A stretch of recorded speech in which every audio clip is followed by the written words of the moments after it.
الشوق يبقى في اغترابي فقير في الحياة من الصحاب ومن يأمنك يا دنيا الدواء تدوسين المصاحب في التراب وأعجب من مريدك وهو يدري بأنك في الورى یہ قافلہ حق کا قافلہ ہے جدھر یہ اہل وفا چلے ہیں۔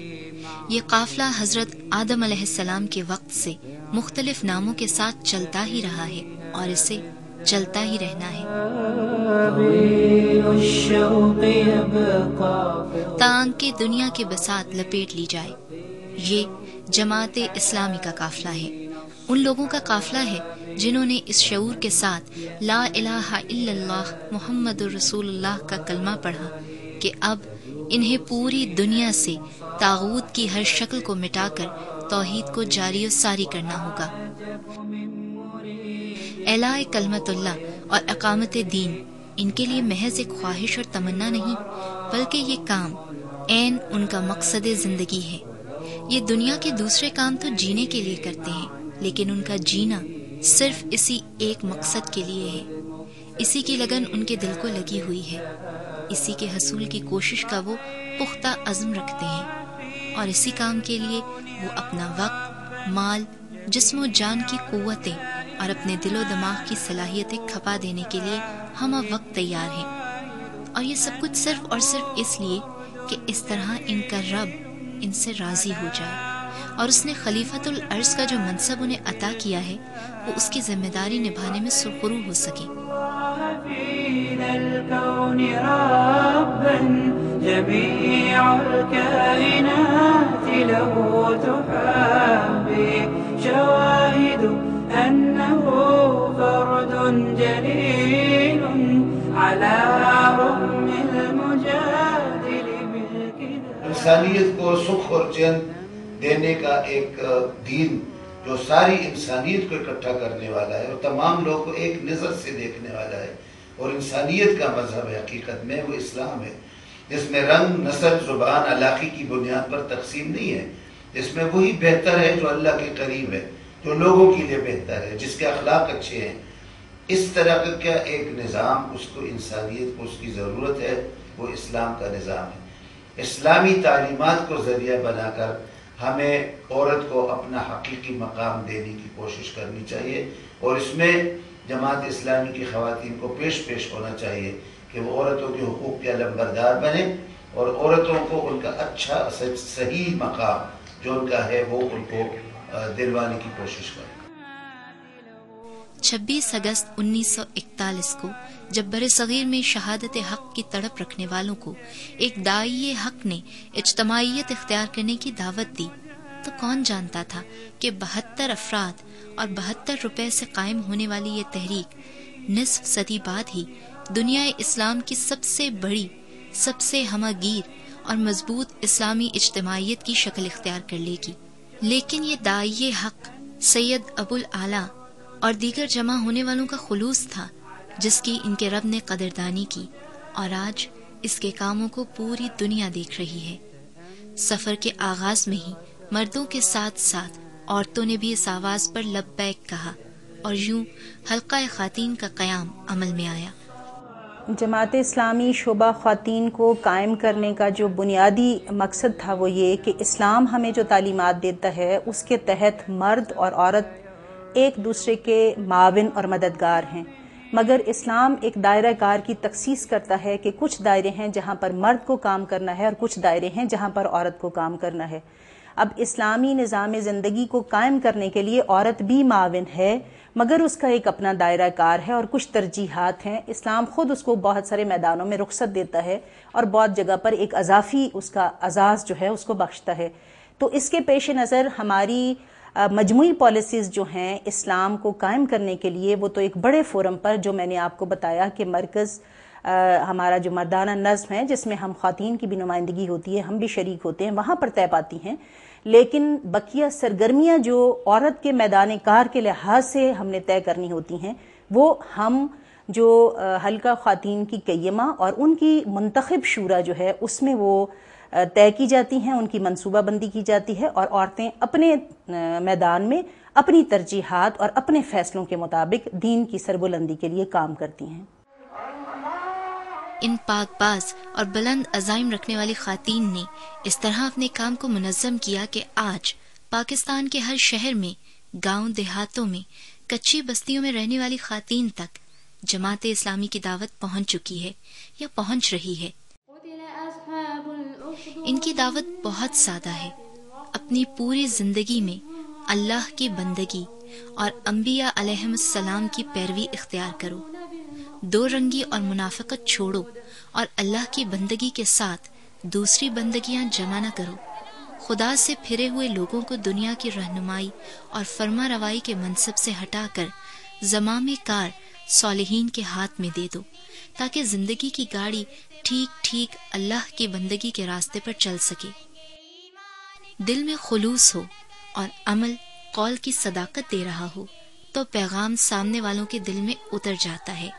یہی وجہ ہے کہ آج حلقہ خواتین پاکستان کی تمام دینی اور سیاسی جماعتوں میں موجود خواتین کی کارکردگی کے بالمقابل اپنی ہمگیریت، تعداد، اثرات اور منظم ہونے کے اعتبار سے منفرد مقام رکھتا ہے۔ اور اس کے بعد ایک بڑا اہم سوال یہ اٹھتا ہے کہ وہی ہتھیار جس کی تلاش کے لیے وہ عراق جا رہا ہے، سب سے پہلے انہوں نے بنایا اور انہوں نے ہیروشیما پہ پھینکا، تو جو چیز اپنے لیے جائز اور دوسروں کے لیے ناجائز، یہ کہاں کا انصاف ہے؟ اسرائیل کے پاس ہے وہ ہتھیار، اسرائیل کے پاس ہے نا، اس سے پوچھا جاتا ہے۔ اس وقت مسئلہ کیا ہے؟ قرآن کا موضوع ہے انسان، اور بات ہوتی ہے ہیومن رائٹس کی، انسان کی۔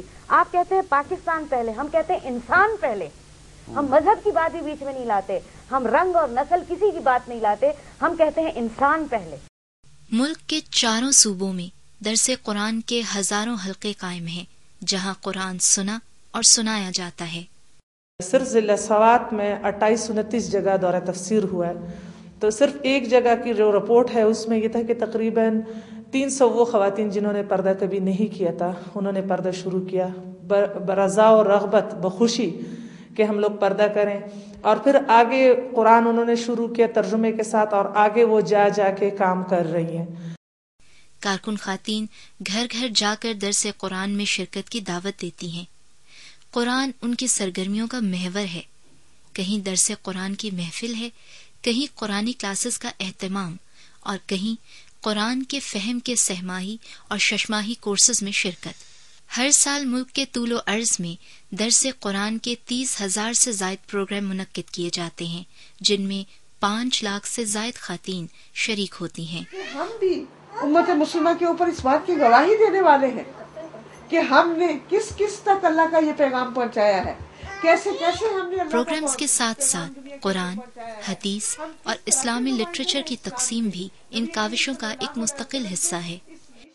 قلم کے ذریعے دعوت پہنچانا بھی ان کی ایک مستقل سرگرمی ہے۔ موجودہ ملکی اور بین الاقوامی صورتحال میں مسلمانوں کی ان کے فرائض پر توجہ دلانے کے لیے مراسلات، خطوط، مضامین، اخبارات و رسائل کو ارسال کیے جاتے ہیں۔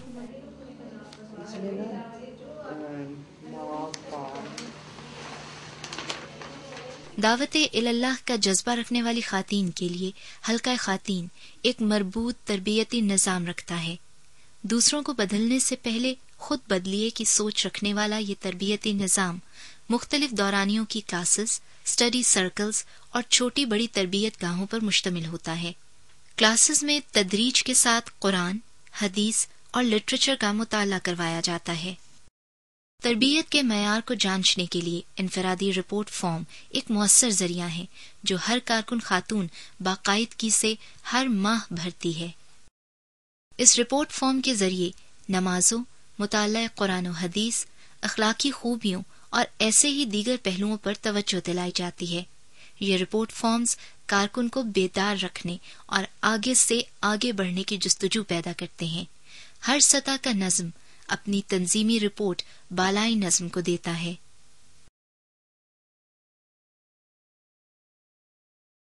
حلقہ خواتین کی تنظیم اطاعت، امر اور مشاورت کے بنیادی اسلامی اصولوں پر استوار ہے۔ ہر سطح پر ناظمہ اور اس کے ساتھ اس کی مشاورتی ٹیم موجود ہوتی ہے۔ مقررہ مدت کے بعد ہر نظم کے لیے مطلوبہ فرد کا چناؤ ارکان جماعت کی آراء کی بنیاد پر کیا جاتا ہے. ہر رکن کو بیلٹ پیپر جاری کیے جاتے ہیں اور ارکان دستور صفات کے مطابق نئے نظم کا چناؤ کرتے ہیں. ان صفات میں فرد کا بذات خود امیدوار نہ ہونا پہلی لازمی شرط ہے. دیگر شرائط میں امانت، دیانت، تقوی، علم کتاب و سنت اور انتظامی صلاحیت شامل ہیں، جبکہ کسی خاص فرد کے لیے کنوینسنگ کی ممانعت ہے. انسانوں تک دعوت پہنچاتے ہوئے انسانوں کے مسائل اور ضروریات سے جو آگہی حلقہ خواتین کی خواتین کو ہوتی ہے، اس کے حل کے لیے حلقہ خواتین مختلف محاذوں پر بے شمار سرگرمیاں انجام دے رہا ہے. محتاج گھرانوں کو راشن کی فراہمی، حادثے کی صورت میں مالی امداد، روزگار کی فراہمی میں مدد، تعلیمی وظائف، غریب بچیوں کی شادی میں معاونت کے لیے جہیز بکس کی تقسیم، ضرورت مند افراد کو نقد رقم، لباس اور دیگر ضروریات زندگی کی فراہمی کا عمل مسلسل جاری رہتا ہے.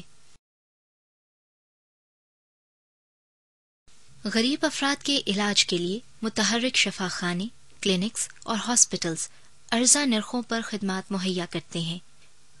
اور یہاں پہ 2 روپے میں سب سے پہلے ان کو پرچی پرووائڈ کی جاتی ہے. اس کے بعد کمپلیٹ ایگزامینیشن ہوتا ہے پیشنٹ کا. ایگزامینیشن کے بعد ان کو دوائی مہیا کی جاتی ہے. دوائی کے علاوہ اگر انجیکشن کی ضرورت ہو تو یہاں پہ ڈسپوزیبل سرنجز یوز کی جاتی ہیں، جو یوز کرنے کے بعد ان کی نیڈلز کو کٹ کیا جاتا ہے. یہ پراپرلی مینیج کیا جاتا ہے.